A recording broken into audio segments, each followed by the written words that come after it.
તો આગાહીની વચ્ચે હવે દાહોદ જિલ્લામાં વાતાવરણમાં પલટો આવ્યો। દાહોદના સિંગવડના ગ્રામ્ય વિસ્તારોમાં આજે વહેલી સવારથી જ વરસાદી છાંટા પડ્યા છે। મચેલાઈ, કેશરપુર, ઢબુડી સહિતના વિસ્તારોમાં વરસાદથી ખેડૂતો ચિંતામાં મુકાયા છે।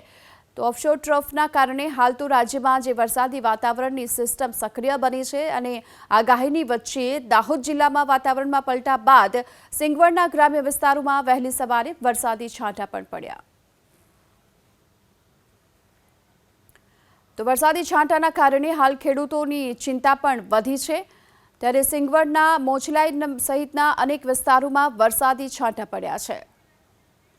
તો આ તરફ વાત મહીસાગર જિલ્લાની કરીએ। અહીં પણ સતત બીજા દિવસે વાદળછાયું વાતાવરણ જોવા મળી રહ્યું છે।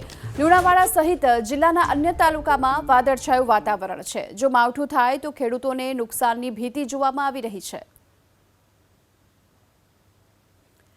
લુણાવાડા સહિતના જિલ્લાના અન્ય તાલુકામાં હાલ વાદળછાયું વાતાવરણ છે અને એવામાં આકાશમાં વાદળો ઘેરાતા ખેડૂતોની ચિંતામાં વધારો થયો છે।